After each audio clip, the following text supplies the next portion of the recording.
Wimbleti wamo, Wimblo baro, yeah. Zilondi mesi lidi bondomba diambu di binabukulo, yeah. Katien Wimblo ma Wimblo. Wimbleti wamo, Wimblo baro, yeah. Ok, je suis le docteur Mukumbi Oneldeya, je suis sélectionneur riz avec une forte expérience en riz de plus de 15 ans. En fait, le tout a débuté après mes études à l'université des sciences et techniques de Massoukou au génie agricole, où je suis sortie ingénieur des techniques agricoles. Je suis allée à l'Institut du développement rural au Burkina Faso pour obtenir mon diplôme de développement rural 3 ans plus tard. Donc c'est pendant le stage de fin de cycle que je vais faire la rencontre qui a été déterminante pour le restant de ma vie, du docteur Siemoussa. J'étais donc la 2e de ma classe. À l'époque, il fallait que je prenne ce stage et c'était un challenge pour moi parce qu'à l'époque, j'étais assez mince, fine et tout, et lui, il avait un problème. Et c'était vraiment difficile et rustique. Donc c'est comme ça qu'en arrivant, je vais trouver des lignées comme nous avons actuellement là, les lignées que nous avons reçues de Kafassi. Il y avait près de 700 lignées. Et donc j'ai travaillé sur une période d'1 an. J'ai ramené les 700 lignées à 100 lignées et de ces 100 lignées, on va sélectionner aujourd'hui les 60 éricas de bas-fonds qui sont largement cultivés, homologués dans de nombreux pays en Afrique subsaharienne. Donc après mes études d'ingénieur, je rentre au Gabon. Je suis recrutée au niveau de l'IRAF, l'Institut de recherche agronomique et forestière, en tant qu'attachée de recherche au laboratoire de biotechnologie végétale. Mais dans le cadre de travail, j'étais vraiment très passionnée de la recherche. Donc il me fallait tous les rudiments. C'est comme ça que je vais aller au centre du bananier plantain Karba Panjombe pour faire mon master 2. Mais j'ai travaillé toujours sur la sélection d'amélioration variétale, mais c'était beaucoup plus sur le bananier. Et au sortir de là, donc je vais revenir au Gabon. Et dans ma quête toujours perpétuelle de l'excellence, je suis allée... J'ai postulé à la bourse l'UNESCO Royal, qui est vraiment une distinction internationale que l'on donne à 3 femmes chercheurs par continent chaque année. Donc je l'ai reçue et c'est en 2008, il y avait la Gabonaise qui était moi, il y avait la Sud-Africaine et il y avait la Mozambicaine. Donc c'est cette bourse vraiment qui va m'offrir cette opportunité de me retrouver dans un monde compétitif, dans un monde de l'excellence où j'ai appris à travailler, où j'ai appris la compétitivité dans le bon sens pour parfaire mon expertise. Donc c'est ainsi que je me retrouve au Centre du riz pour l'Afrique où je vais passer mes études doctorales inscrites à l'université d'Abomey-Calavi. Après l'obtention de mon doctorat, que je vais embrasser ma carrière internationale en tant que postdoc au Centre régional du Sahel, toujours du Centre du riz pour l'Afrique au Sénégal, où je vais passer 3 merveilleuses années. Donc, étant au Centre du riz pour l'Afrique et me sentant déjà apte, devenu un senior chercheur, donc j'ai postulé pour aller vers d'autres challenges. Donc c'est ainsi que je vais me retrouver à Haïti, au Nigeria, où j'étais basée à Kano. Et cette fois-ci, j'ai travaillé sur le Niébé.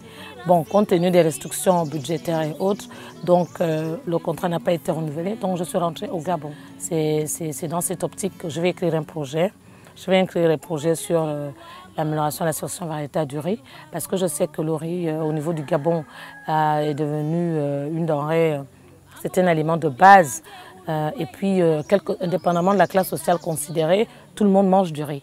Donc c'est dans cette optique et je me suis dit, je pouvais mettre en place un programme de création et d'amélioration variétale, production de semences, pour asseoir justement la composante semences du riz. Mettre en place ce programme, mais pour le mettre en marche, pour le mettre en branle, il fallait que j'ai un financement. Donc c'est ainsi que le Kafassi, qui est un organisme intergouvernemental sud-coréen, va donc financer le projet.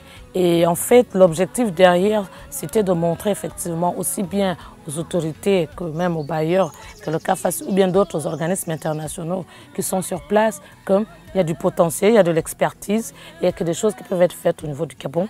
Parce que là nous travaillons vraiment avec le strict minimum, mais pour pérenniser ce que nous avons initié, pour que ça aille de l'avant, pour qu'on ait un impact au niveau même national, on a besoin d'être soutenu.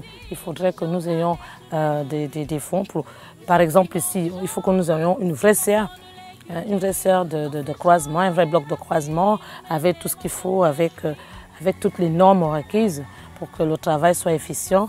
D'autre part, pour les croisements que nous faisons pour la création de la diversité génétique, il nous faut par exemple un émasculateur adapté parce que là nous utilisons les trombones, nous le faisons vraiment de façon archaïque. Okay. Ici nous sommes à Bizango Bibere, donc c'est une parcelle d'une coopérative, la Scoop, c'est le nom de la coopérative qui a bien voulu donc nous céder pour ces moments, une année, que nous puissions conduire nos activités. Qu'est-ce que nous faisons ici? Derrière, nous sommes en train nous avons mis en place donc cette unité de sélection et amélioration variétale, mais pour qu'elle marche, il y a tout un processus qu'il faut suivre. Donc, nous recevons aussi bien des lignées, c'est-à-dire du matériel fraîchement développé qui est en cours de développement pour le mettre dans nos conditions et qu'on l'évalue, on le teste, qu'au finish, on puisse identifier, sélectionner 3 à 4 lignées qui vont rentrer dans le système d'homologation nationale pour qu'on puisse leur donner des noms locaux. Mais aussi, on n'oublie pas la composante qualité grain. Parce que longtemps, le Gabonais est resté cloisonné dans le riz parfumé, le long grain, translucide et tout. Mais nous essayons d'apporter une grande diversité pour montrer aux Gabonais qu'effectivement, il n'y a pas que ce riz-là, mais il y a d'autres riz. Il peut ne pas être parfumé, mais qui est aussi bon. Ça fait 2 ans. Ça fait 2 ans que le projet a démarré. C'est un projet qui va sur 9 ans. Mais cette année, au sortir donc de ce premier cycle de culture, on est très excités, on est très contents. C'est vrai qu'il faut reconnaître qu'il y a eu beaucoup de contraintes et surtout que c'est quelque chose de bon. Moi, ça fait 15 ans que je suis dans le riz, mais je n'étais pas au Gabon. Mais c'est la première fois au niveau du Gabon que j'essaie de conduire une expérimentation agricole. Ce n'est pas la production comme on l'a fait pour des producteurs, non, mais une expérimentation scientifique de recherche. Et tout, c'est la première fois. Donc, il y a toujours de nombreuses contraintes. Mais heureusement pour nous, force de détermination et de la foi que nous portons au projet parce que c'est vraiment une opportunité que nous avons là pour pouvoir donc aussi bien impacter parce que quand on voit le coût des importations qui est à près de 65 000 tonnes l'an et que ça c'est à plus de 8 milliards de francs CFA qui sont dépensés chaque année, il y a une opportunité. En fait, nous montrons là que le pays a un potentiel.